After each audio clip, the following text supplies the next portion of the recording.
Good evening, hello and welcome. You're with the news today. This is your primetime destination. Newsmakers, talking points, Monday night. And we have plenty as always on the show tonight. The Kolkata rape that's left the Trinamool Congress government there embarrassed. Did the rape accused enjoy the patronage of the ruling party? Also, Operation Sindur. Defense attaché says loss of jets. Will the government break its silence? All that and more coming up on the news today. But our top story, the Kolkata rape horror in a government law college has taken a political twist. There is more proof of main accused Monojit Mishra's links with local TMC leaders. The BJP, which sent a fact-finding mission to Kolkata, is accusing the TMC of giving political patronage to the suspect and ignoring Monojit's past crimes. The TMC government there has hit back, claiming that the BJP is politicizing the issue with an eye on next year's West Bengal elections, and all the accused have been arrested by the Kolkata police. Take a look at tonight's top story as we will focus on crimes against women. We start with Bengal.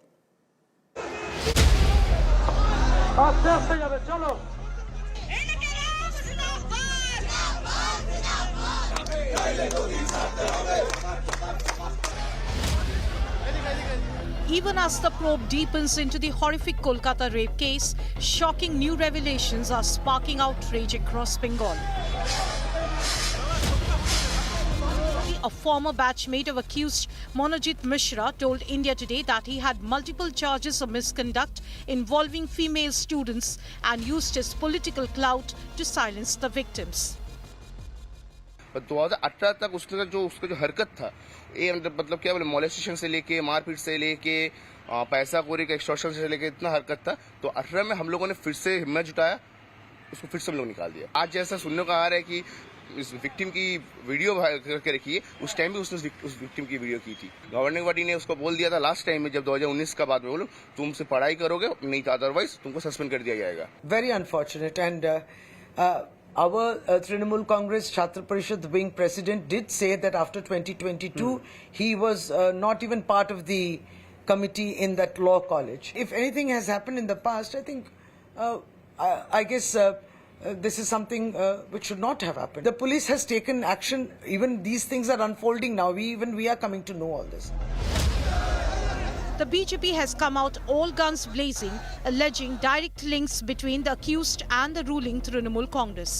The party has released photos of main accused Monojit Mishra with TMC heavyweight Abhishek Banerjee and Minister Chandrima Bhattacharya, and documents showing accused Zeb Ahmed with low scores making it to the South Calcutta Law College merit list.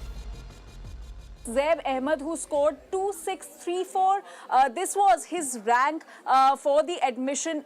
This is the merit-wise list of all the candidates. Now, what the BJP is claiming is that despite scoring low and getting a mere rank of 2634, he was allowed admission in the institution, whereas other students who scored far better than what Zeb Ahmed had scored, they were still not allowed admission in the educational institutions.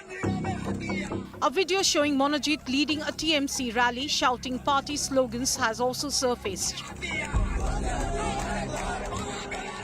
जिस व्यक्ति के खिलाफ 2013 से लेकर के 2011 से 4 case register हो चुके हैं 4 बार जो आदमी गिरफ्तार हो चुका है जो टीएमसी के छात्र परिषद का सदस्य रहा है या अभी भी है ऐसे व्यक्ति को जिसके खिलाफ 4 केस हुए हों ऐसे आदमी को लॉ कॉलेज के अंदर अपॉइंटमेंट कैसे मिलता है ऐसे लोगों को जब नौकरी दी जाती है उसका परिणाम आप लोग हम देख रहे हैं Is this just another case of sexual violence or a chilling glimpse into how power, politics and privilege can crush justice before it even begins?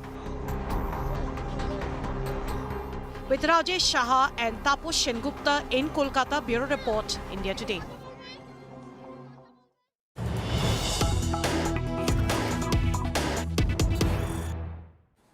And joining me now, my first guest is Shashi Panja, the West Bengal Minister for Women and Child Development and Social Welfare. Appreciate your joining us, ma'am.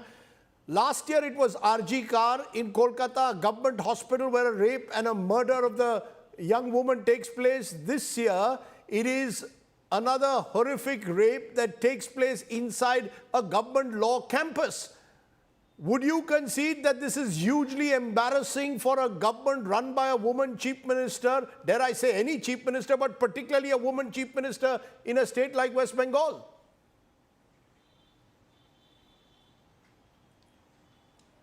Yes, of course, we are very aggrieved about this, and it's really heartbreaking. It's painful, and of course, we are not putting anything, we are not defending ourselves. It is just that we are trying to put things on record, and it's good that Kolkata police swung into action. It was swift and decisive, and within 12 hours of receiving the complaint, they could be nabbed, and they are in police custody. The investigation is on.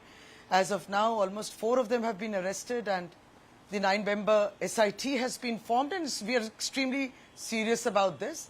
But ma'am, are you aggrieved or embarrassed? Just a minute, ma'am. Are you aggrieved or embarrassed at the end of the day? No, we are aggrieved. I mean, at the end of the day, here is a case in this particular instance where the individual who's the main accused, Monojit Mishra, is someone who was a member of your Trinamool Chhatra Parishad. There are photographs of him with your leaders. There are posters of him in the college, one of which also had Abhishek Banerjee and Mamta Banerjee in the background while he's addressing students. So here is someone whom the BJP is saying is directly connected, was protected in a way by the Trinamool, and therefore could carry out an act like this with impunity inside a college campus. No, there was also a time in 2018 when he was expelled. And even if you see the last 2022 committee, because there have been no elections even after that, in fact, even during COVID and after, even the 2022 committee, which was just a temporary committee, does not have his name on it. Nevertheless, he has continued to, brazenly say that he was associated with Trinamool Congress, which I think is one of the fallout, or I would say, people try to associate themselves with the ruling party. We are absolutely disgusted with him, and I think we have disowned him long time back, and he was not in the committee. He should. Ma'am, you're such saying, kind of precedents as the you're saying facts are unfolding. It's absolutely shocking. Ma'am, you're saying you've disowned him in 2018. Truth of the matter, Shashi, just a minute, ma'am. Truth of the matter is that since 2013, there are serial offences listed against him. Here is someone clearly who was someone who should have been isolated a long time ago, and yet from 2013 he carried on till 2018 and then comes back to the college as a contractual employee. How was such a person with who's a serial offender allowed to re-enter a college? There will be therefore questions, was he in some way the beneficiary of political patronage? No, I don't think, you should blame that there was political patronage and he was brought here. I mean, this is a very uncomfortable situation truly that we are in, and we are absolutely, the party is also looking into in detail with the students' wing, and this should not be the kind of mentality that our student members, for that matter, because he was just maybe an ordinary member too, should have. This is not the mentality. It's very difficult to predict what kind of a mentality one will have in future, but in the beginning everybody tries to be with the ruling party and the ruling organization. Ma'am, he's a serial offender. Shashi Panja ji, with due regard, he's a serial offender. How does a serial offender become someone who apparently was virtually controlling a college campus in South Kolkata? He was obviously flouting his political connections. No, this is all that he has self-assumed, that he has assumed himself that I am a leader or something like that. There was no patronage for this. And I think the governing body of the college also must have seen into this as to why why he had been inducted is something which I don't know. This is a matter which relates to the governing body of the college. But what you agree I would that just is say the that embarrassment there are that many who man, assume themselves to be leaders and abuse. No, Shashi Panja, that's precisely Yeah, it. How does is, someone like this get back into the college despite him. having a kind of record that he had a serial offender, accused of molestation, accused of targeting women, is someone who gets back as a contractual employee? That will raise questions. Absolutely. I think he shouldn't have been there. And we really dissociate from all this. This is a terrible thing which has happened. And finally, the questions are being asked to us. So, well, we are facing that. You know, because there is another person who's also been arrested, Zeb Ahmed, and we are told that Zeb did not even have the marks to get into the college. And again, the question is, were all these people being brought into the college because they had the political influence and therefore thought, as I said earlier, that they had the impunity possibly to get away with something as horrific as a gang rape in the college? No, Rajdeep, the party will not look into who is getting through the admission portal. It is a, you know, that is why there is a common, it's a portal now. I mean, you do not, there's no, it's all online. So it is very difficult for me to say, it is an online portal and you get in through your serial number. It is very difficult for me to comment on that. I wouldn't know the nitty-gritties of that. But having said that, truly, we are ashamed of such kind of...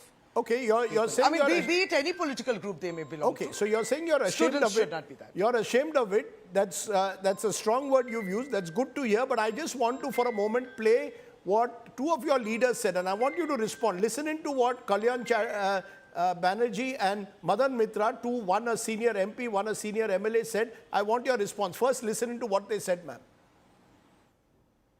कस्बा की घटना से एक message आ गया पूरा लड़की लोग, पूरा स्टूडेंट लोगों को पास, जे अगर आपको किसी जान पहचान ने बुलाए तो जिस दिन कॉलेज बंद है, परीक्षा चल रहा है, आपको यूनिट की कुछ बनाएगा तो आप मत जाइए, इसमें आपको भला नहीं होगा। वो लड़की अगर नहीं जाता तो ये घटना नहीं घटते थे। अगर जाने का टाइम लड़की किसी को बता के जाते थे, दो सहेलियां लेके जाते थे, ये नहीं घटते। वो जो देख रहे हैं हम, जो गंदा काम किया, वो he had taken the advantage of the situation. এই সমস্ত ক্রিমিনালিটি, রেপ, মলেস্টেশন এটা কারা করে? কিছু পুরুষ করে। তা মহিলাদের লড়াইটা কাদের বিরুদ্ধে? যারা এই পারভার্টেড টাইপের পুরুষ, তাদের বিরুদ্ধে লড়াই করা উচিত। কলেজের ভেতরে যদি করে, সেখানে পুলিশ থাকবে কলেজে? শিক্ষা ক্ষেত্র তো আরে ভাই, শিক্ষা প্রতিষ্ঠানে কি পুলিশ থাকবে? আপনি বলুন না। যে যারা ঘুরছে, যাদের সঙ্গে ঘুরছে, তাদেরও ঠিক করা উচিত কাদের সঙ্গে ঘুরছে, কাদের সঙ্গে ঘুরছে না। You know, in both these comments, it almost seems as if the victim for some reason is to be blamed. I mean, this is the shocking misogyny, ma'am, in your party, that you've got a Madan Mitra virtually suggesting that the girl should have taken others with her. Why was she going to the college? This is precisely the kind of victim shaming that takes place.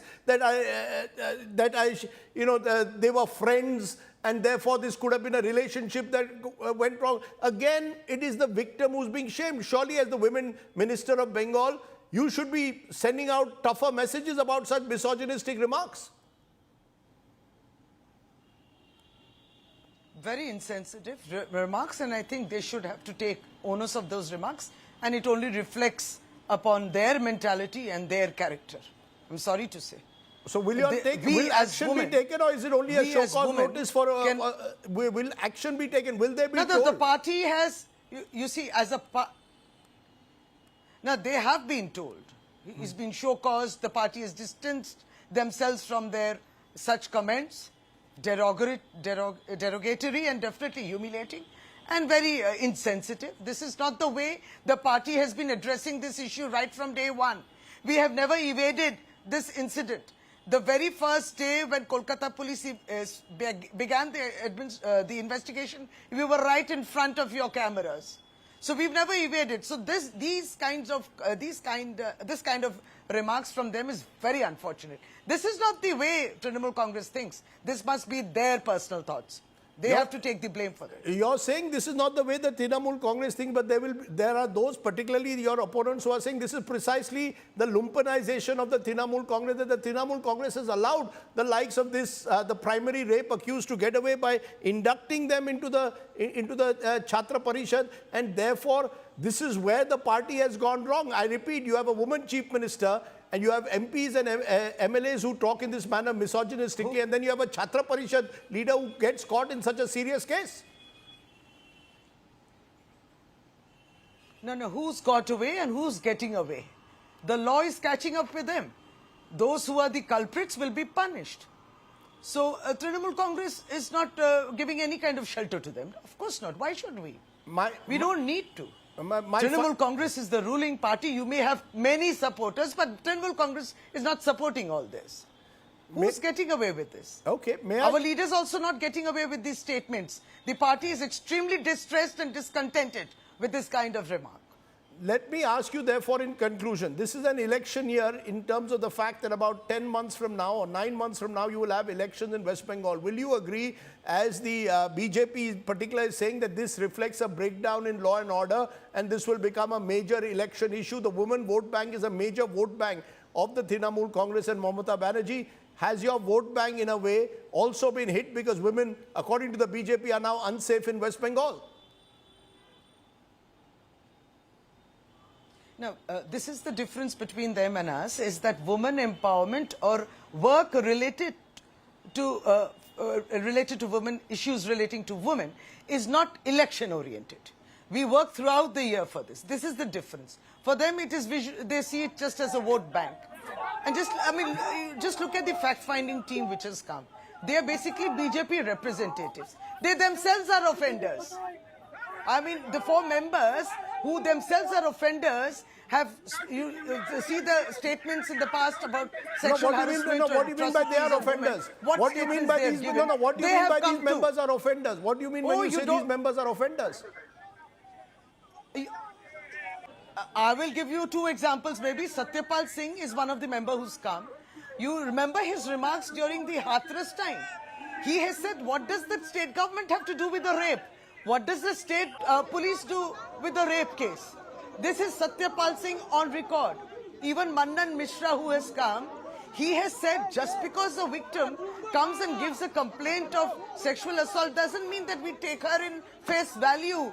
Such offenders have come to investigate an offence here in Bengal. So that shows the politicization. At least in Bengal, Trinamool Congress doesn't have that mentality to tell its women, you should wear these clothes, you should eat this, you should do this, you should come back at home and time. This is something which BJP dictates. But anyway, I really didn't want to get into that narrative. We are just shocked that since you raised the issue, that some people are trying to use this incident to make a political issue out of it. A rape incident. A woman and her body, this is not a battleground for politics. Okay, let me leave it there, Shashi Panja. You've had your say. We'll wait and see how this all plays out. There is, of course, the politics, but there is clearly question marks also over why such accused of serious crimes can get into political parties and positions where they believe they have the impunity to run a college as per their diktat. Thank you very much for joining me here on the News Today. Thank you.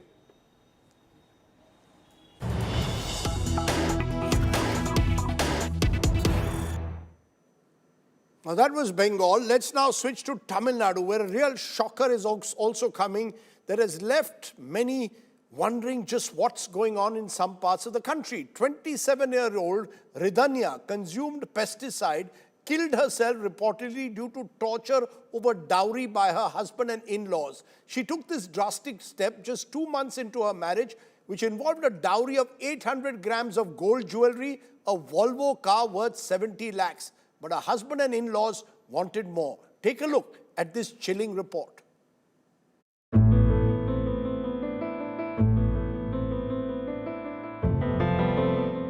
A horrifying story has emerged from Tamil Nadu. where a young woman just months after her wedding was driven to death, taking her own life after being harassed constantly for dowry. This picture of Radhanya on her wedding day, happy, content with her husband Kavin Kumar. This picture is from April, and 2 months later, she's taken her life. What was meant to be the beginning of a new and wonderful life turned into a nightmare, and ultimately Radhanya consumed pesticide in her car and ended her life. வச்ச ஆசையும் எதுவுமே நிறைவேறல. ஆனா என்னோட கடைசி மூச்சோட நம்பிக்கை நீங்க மட்டும்தான். ஆனா உங்களை ரொம்ப நான் நோகடிச்சிட்டேன். ரொம்ப என்னால நீங்க காயப்பட்டீங்கன்னு புரிஞ்சிருச்சு. உங்களால வாய்விட்டு சொல்லவும் முடியல. அதே சமயம் என்னை இப்படி பார்க்கவும் முடியல. என்னால நீங்க படுற வேதனை எனக்கு புரியுது. என்னை மன்னிச்சிருங்கப்பா, என்னை மன்னிச்சிருங்கம்மா. அவ்வளவுதான், முடிஞ்சு போச்சு எல்லாமே. நான் போறேன். Shockingly, Radhanya was harassed despite her family handing over 100 sovereign, about 800 grams of gold jewellery and a Volvo car worth 70 lakhs as dowry. But that wasn't enough for the monsters. Her father, heartbroken, admits he asked his daughter to adjust when she told him about the harassment. இப்படி எல்லாம் பேசணும்னா புள்ள வந்து எங்கிட்ட சொன்னான். அப்போ நான் வந்துட்டு என்னன்ட்டு, தங்க போக வேண்டாம், இங்கேயே இரு, என்னவா இருந்தாலும் பார்த்துக்கலாம் அப்படின்னு சொல்லிட்டு பார்த்தா என்னென்னமோ கொடுமை நடந்திருக்குதுங்க. எல்லாம் வாய்ஸ் ரெக்கார்டா போட்டு புள்ள உசரம் வச்சுட்டேன். என்ன சொல்றது தெரியல. அத்தனை அட்டுவலை பண்ணிக்கிறேன். என் பிள்ளைக்கு நடந்த மாதிரி நீ யாருக்கு இந்த மாதிரி வருத்தம் நடந்துடக்கூடாது. அது நீங்க என்ன பண்ணுவீங்கன்னு எனக்கு தெரியல. Radhanya's death is another anguished testament on how dowry harassment continues unabated, even in educated families. Kavin Kumar and his parents have been arrested based on Anna Durai's complaint. With Videsh, Pramod Madhav, Point Today. As you can see, Bengal is where we started off. We've gone to Tamil Nadu. But this is clearly a national epidemic when it comes to crimes against women.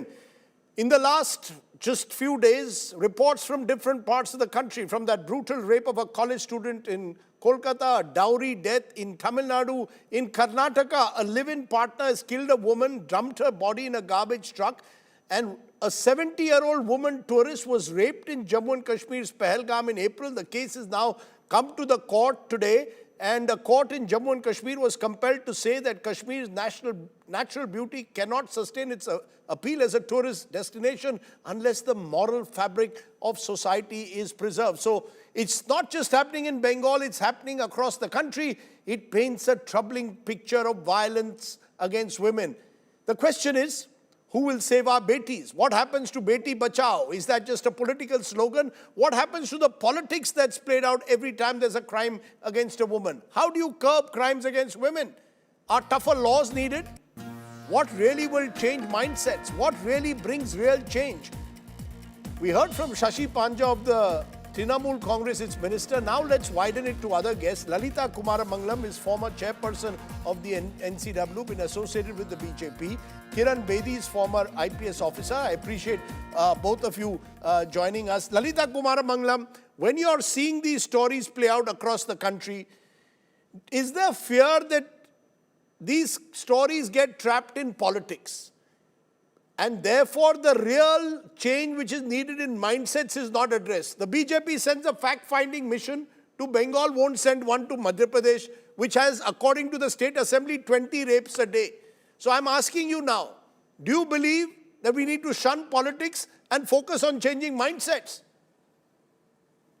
Rajdeep, I've been saying exactly this for a very long time, that politics messes up any real issue that needs to be tackled.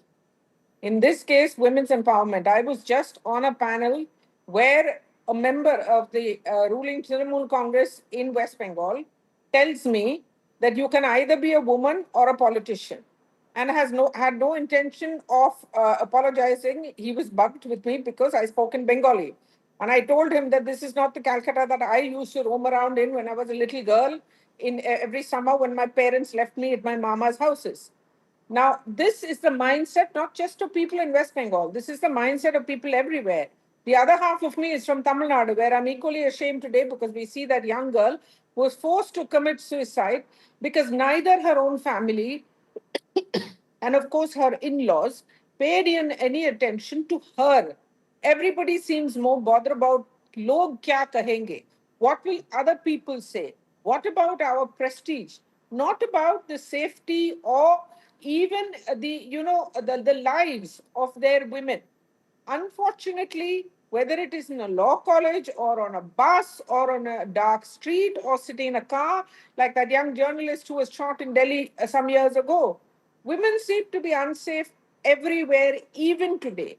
For all the big claims, for all the noise that's being made, unless we as a society decide to stand up for our daughters, regardless of age, and women, young, old, middle, whatever, poor, rich, different castes, different religions, anything, I don't think we are going to come through this with So any let's, sort of glory, it's one thing to covering ask ourselves with society. glory. It's one thing to ask society Politics to change. must be left out of such issues. It doesn't matter Yeah. whether the BJP or the TMC or the TDP or somebody else or the Well, Congress I'm is in glad to power. hear someone say that. I'm glad to hear because, as I said, Unless the police are left to do their job on their own without interference from the local government, and we have police people who have the guts to do that, I don't okay, think anything is going to change. Also, let me, ma'am, our just a minute. social system has to change.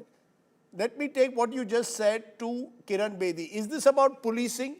Is this about ensuring fear of the police? I mean, what gets people the impunity, whether in Tamil Nadu, whether in Bengal, whether in Kashmir, whether in any part of the country?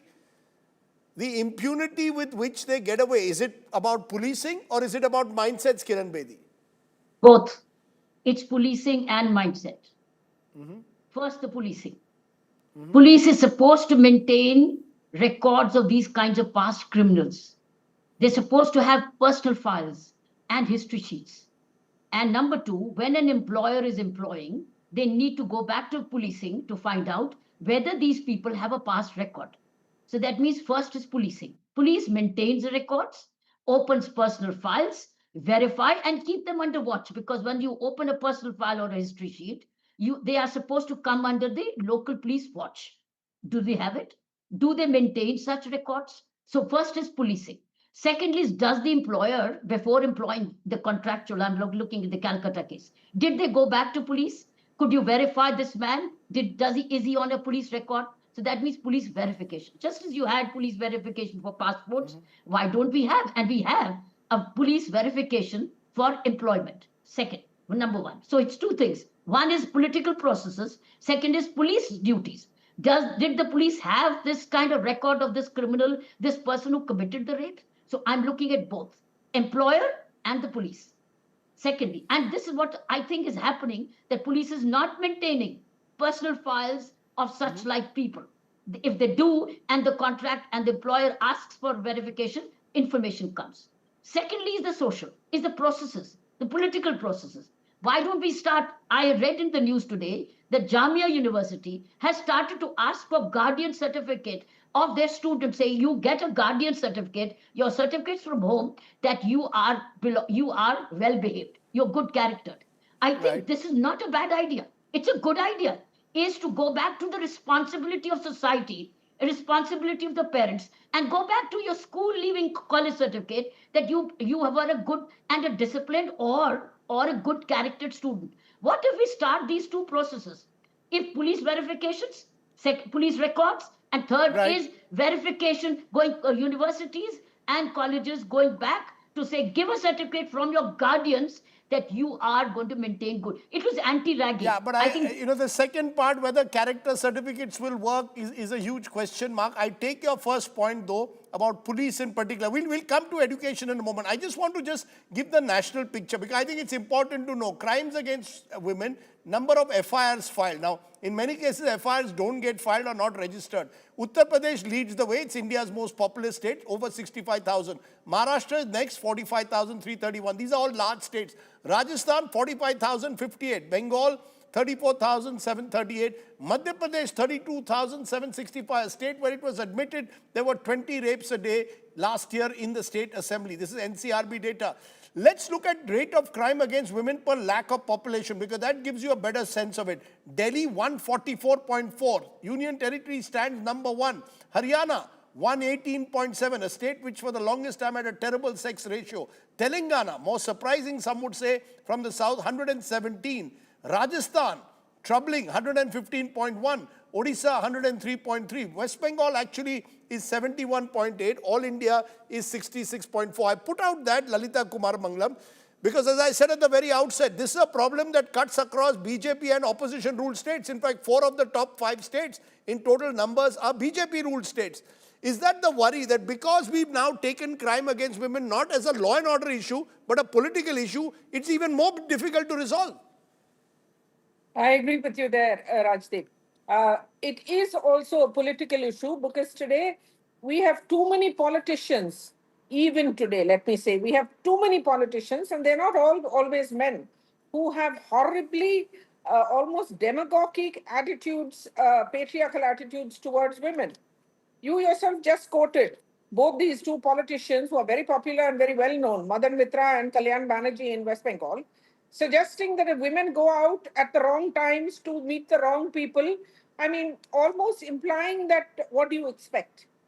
And the other where the questions that are not being asked is how is that boy, the one who committed rape, this Mishra, Monojit Mishra, how was he even employed by the college?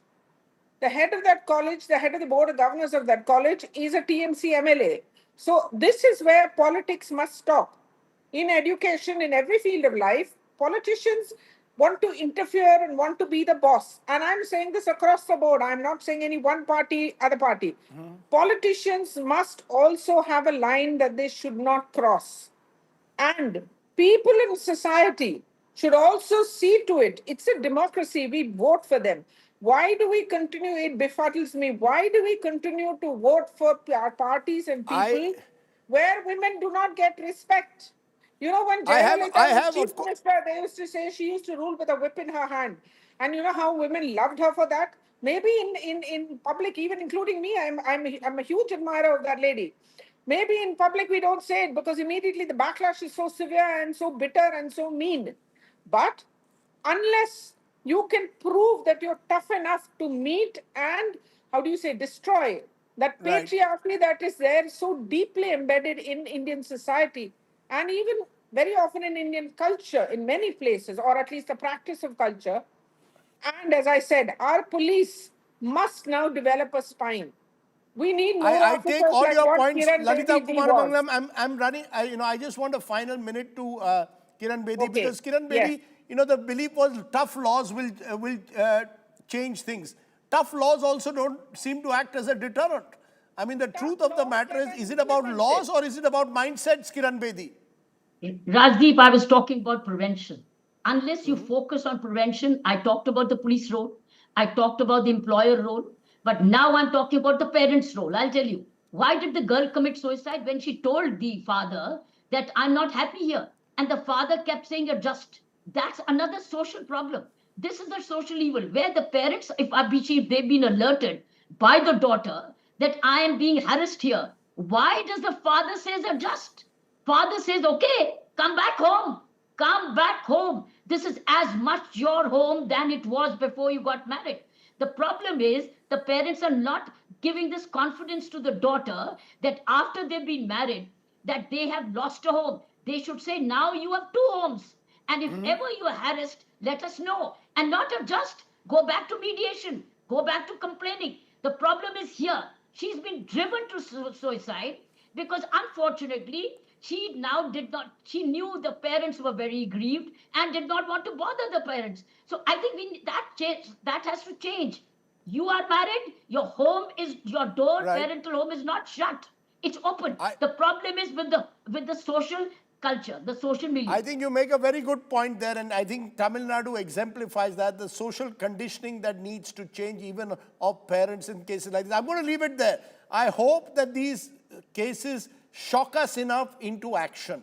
That's all that one can hope for, but I hope that that happens. Thank you both very much for joining me and shedding more light on the subject. Let me turn to our other talking point tonight, a seminar on Operation Sindur at the University of Indonesia a few weeks ago has now stirred a hornet's nest, because a video has come out, or an audio of the Indian naval attaché there admitting that India lost some jets during Operation Sindur because, he claimed, of a political decision to target only terrorist camps and not military targets.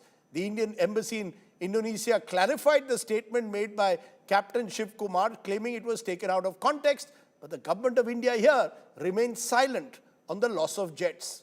Take a look at this report.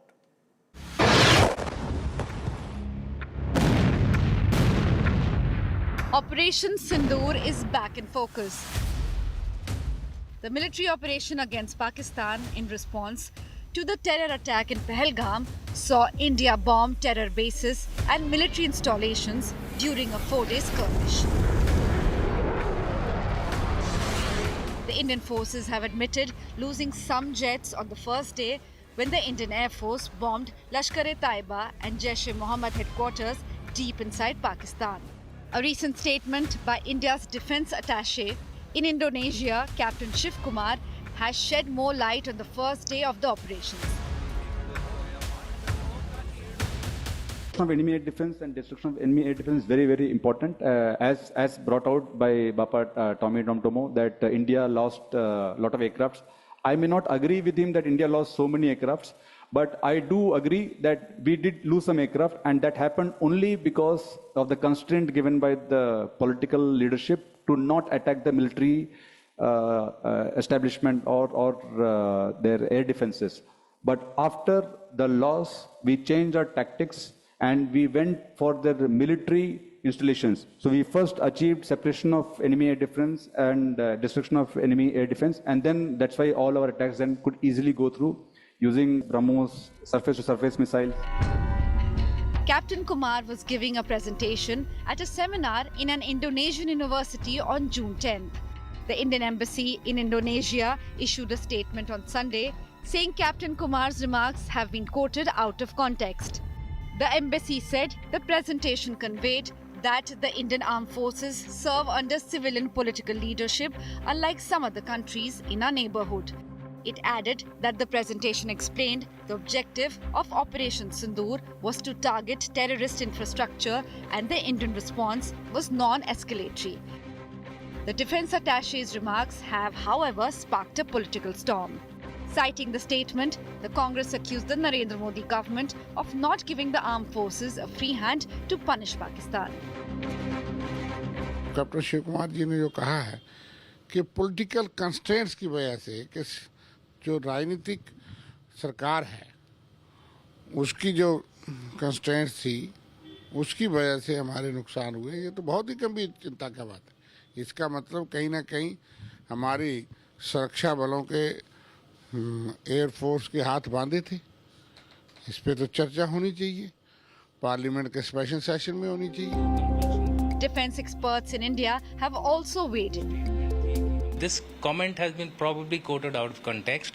I think the whole speech will have to be analyzed, and then one can come up with any kind of a conclusion. And let me also tell you, let's not attribute too much to a defense attaché's statement. He is a captain of the Navy, which is the equivalent of a colonel. Let's take the statement with that. We have to take a statement coming officially, formally, like it has been coming out in the past. Earlier, Chief of Defence Staff General Anil Chauhan had admitted to tactical mistakes on the first day, which were corrected. On 7th and the initial stages, there were losses, but the numbers, and that's not important. What was important is why did these losses occur and what did we do after that? The armed forces have consistently maintained that Operation Sindur met all its objectives and the final outcome is what counts, not loss of some assets. While the CDS and the DG Air operations have already talked about the losses during the Operation Sindur, the defense attaché in Indonesia's statement has caught attention once again. The Indian embassy in Indonesia has brought a statement calling this being blown out of context and misrepresented. The defense experts in the country call Operation Sindur one of the most successful operations and also remind of the fact that before the operation, there was full freedom given to the armed forces from the Prime Minister. This is Shivani Sharma with camera person Satya for India Today from New Delhi. Operation Sindur, has the loss of jets been glossed over by the government of India? Should the outcome really be the real focus? Should the government be making full disclosures? Joining me now, Air Marshal Rajdeep Sardesai, former Deputy Chief of Integrated Defence Staff at IAF, and Major General Yash Moore, defence expert. Appreciate both of you joining us. I want to come to you, Air Marshal Sardesai. Do you believe that it's time the government made a full disclosure? Why allow this to come out in piecemeal manner, which perhaps some believe only ends up embarrassing India and not giving the full extent of the valor of our armed forces during Operation Sindur? Rajdeep, first of all, thanks a lot for getting me in. But are you hinting that it is important that the country knows how many jets have lost? Do we know that who won the Second World War? Correct, I'm answering. Okay. You know how many aeroplanes were lost by those who won the Second World War? Over 1 lakh aeroplanes were lost by the Americans and the Europeans when they won the Second World War.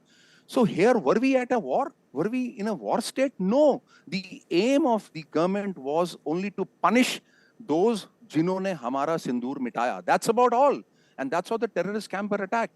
If the Pakistanis have come inside during that time with their missiles and done something to us, with the DGAO as well as the CDS did say that some aeroplanes have fallen down, neither have they told us how many, nor have they told us yes or no, nor will I know or you know, nor the captain who's a defense attaché, as the DG clause was mentioning, will know how many. No, but should we be, if this information doesn't really affect our strategic objective, should we be coming clean on it? What is there to hide? What is there to hide? Why if at all an aeroplane went down, why did it go down? What was the tactical mistake we did? What was the advancement which they used against us? We need to work on that. How can I disclose the secret to the world? That this is what they did. That is why I lost an aeroplane and I'm working towards it. I will not like anybody to know about this fact. So let the Indian Air Force work on it and actually plug this particular void, if at all it was existing. And why will I tell anybody? Why should the Air Force tell anybody that this is what happened? So I'm doing this. Okay, you do a counter against me. No, it will be kept a secret till the time we've actually. Point taken. Point taken. I want you to respond, Major General Yash Moore. You see, political parties, the opposition in particular, and Rahul Gandhi, among other Congress leaders, asking, how many jets did we lose? And now the defense attaché statement also being used to suggest that the hands were tied of the armed forces. Do you believe all of this should be played out in the public domain? I think, Rajdeep, firstly, thank you for inviting me to your platform. See, this entire thing during Op Sindur, you're aware the manner in which the forces performed. I think the aim was very clear that we needed to hit and send a message and non-escalatory. That has been our line throughout this operation. And the CDS did hint in this interview that there were some tactical mistakes. So I'll just highlight 2-3 issues which which we need to ponder over. Firstly, did we have surprise? Were we able to deceive the enemy? Did we underestimate the enemy, if at all? Because there is no loss of aircraft, certainly in Pakistan territory. They have nothing, no proof. But if the CDS has said, the air ops also hinted towards in one of the briefings of Op Sindur, and what the captain has said is almost on the similar lines. So I think this is actually being taken out of context. What we should understand is, in this entire thing, how was our intelligence, surveillance and reconnaissance? Were our tactics, the manner in which we went on 7th and 8th to hit the camps, were they known to the enemy? How did we anticipate that? That is where the Air Force has to learn lessons. No, but should this be, but General Moore, should all this be done behind closed doors? Can this be done in a public debate if these are sensitive issues, as the armed forces will suggest they are, of our strategic planning? Should they be done behind closed doors? Because in today's world, the moment it comes out in this manner, it will cause some kind of disquiet. See, all these have to be, these are professional activities. These are best undertaken by professionals. Even if they, if numbers are given, it doesn't matter, because people who are going to debate on it have never worn a uniform, have never flown an aircraft. They'll never understand the dynamics. And let me tell you one thing, Rajdeep, having traveled abroad on military delegations, I want to tell you that Indian Navy selects its defense attaches with a lot of thought. They really put in a lot of deep selection as far as selection of defense attaches is concerned. So the captain, whose name unfortunately is in a controversial situation, I think he is top of the line officer. What he's saying, maybe that political word has come in which people are using it, but I think beyond that we should not look at it at all. It's a professional activity, but certainly what we need to look into it is how did we beat the enemy at it? What were the tactical mistakes which CDS Chauhan referred to, and what lessons have we learned? And especially intelligence, surveillance, and reconnaissance. This has been a problem with us, whether it was Galwan, Kargil, and I don't know if did we underestimate the enemy, his tactics? That is the issue which we need to, with the force, again, it's not in public domain. It should be debated within the forces, and certainly not for the public domain at all. Okay, let me get Air Marshal Sachdeva then to give me a final word. Do you believe, Air Marshal, that these questions will lead to introspection? Did we get some of the tactics wrong? Or is the attitude that because the political leadership of this country doesn't want any bad news to come out, therefore even the introspection doesn't take place in the manner that it does? Or am I mistaken again as someone who's never worn a uniform?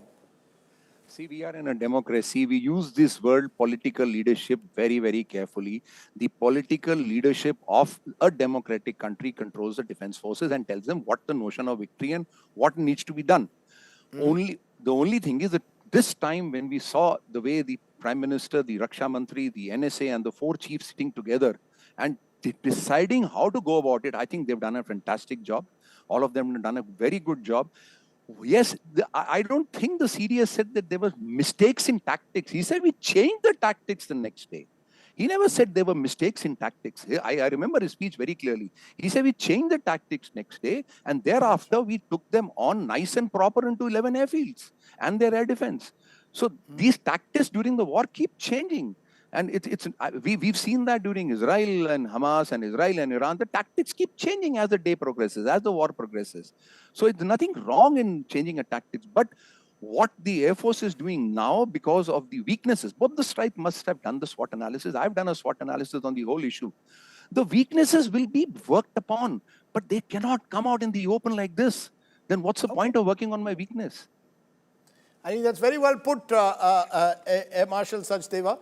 I do hope, though, that the political leadership recognizes the need for that kind of solid introspection, and that some of this introspection takes place in as transparent a manner, at least within the services, because it's only from mistakes that you may have made or errors that you have made that you can prepare for the future. And also, of course, while we focus on the jets, let's not forget about how many air bases we struck, what we struck, and all the gains that we made, which sometimes do not get glossed over. Air Marshal Sachdeva, General Moore, I appreciate both of you joining me here on the news today. The monsoon is wreaking havoc in Uttarakhand. Flash floods have triggered by a cloudburst have killed 2. Many are missing. Landslides have also blocked the Yamunotri route. Take a look at this report.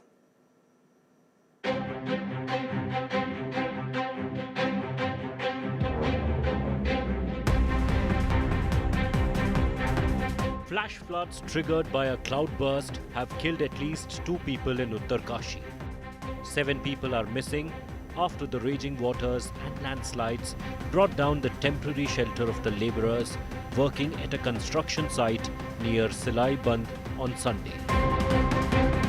Search operations resumed on Monday morning. The Yamunotri highway, blocked by landslides, is also being cleared. तो सिलाई bench के पास बंद है, दूसरा ओजेरी के पास बंद है, और तीसरा यहाँ जहाँ हम खड़े हैं पालीघाट कुशनौर के पास बंद है। लगातार पालीघाट में हमारी मशीनें चालू हैं। ओजेरी के पास पैदल लोगों के लिए मार्ग खोल करके जो थोड़ा बीमार हैं या चल नहीं सकते उनको रेस्क्यू किया जाएगा एनडीआरएफ एसडीआरएफ के द्वारा। The landslides have hit the Char Dham Yatra, which was briefly halted for 24 hours. लगभग 400 से 500 के बीच में यात्री हैं वहाँ, लेकिन क्योंकि वहाँ पर काफ़ी होटल और ढाबे हैं तो होटलों में यात्रियों को रोका गया है। जहाँ जो स्टे किए हैं वहीं उनको रोक दिया गया है। Rivers in Uttarakhand are flowing above the danger mark. All districts are on high alert. Uttarakhand has been receiving quite significant rainfall for the past 7 days, and today the IMD has also issued red alert for 9 districts. Weather department has also alerted and said that the people should refrain from going near the shores or the rivers, the rivulets or river drains. State officials have urged travellers to be cautious as monsoon intensifies in the coming days. With Ankit Sharma and Onkar Bahuguna, Bureau Report, India Today.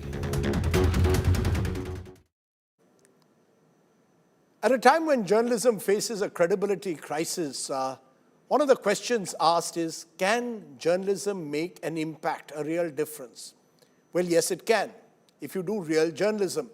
Last week on this show, where we believe in amplifying the voices of people, especially in our Get Real India section, taking up issues to awaken the system, it can, at times, make a difference.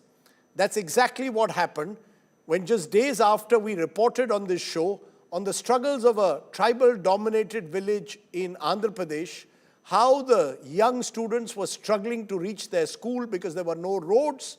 Guess what? The officials have come in and initiated road construction. They've also sanctioned a school now to help tribal children. And in fact, Nara Lokesh, the minister in Andhra Pradesh, has thanked India Today for raising awareness on the issue. Sometimes, I'm happy to say, we can make a difference. I thank my colleague Apurva Jayachandran for doing that story. Take a look at this special report, and then you'll know what it means to have news without the noise, sense without sensation, credibility without chaos. Thanks for watching. Stay well, stay safe. Good night, Shubhratri. Jai Hind, Namaskar.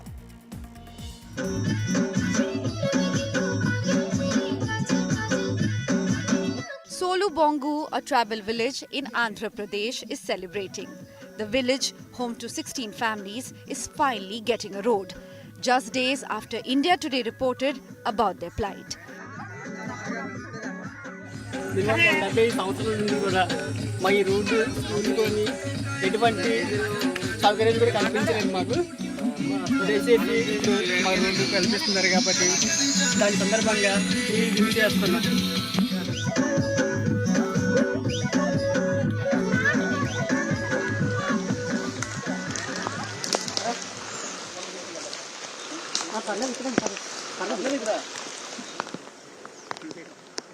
The India Today report revealed how children of Solubongu risked their lives crossing the Raivara Canal and trekked nearly 4 kilometers through dense forests just to attend class in the neighboring Tammarava village.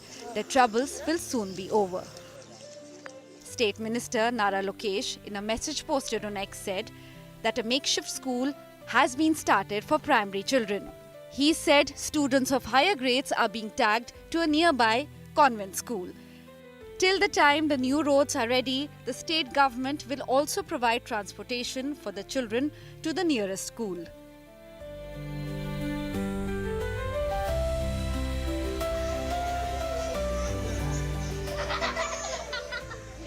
With Apurva Jayachandran, Bureau Report, India Today.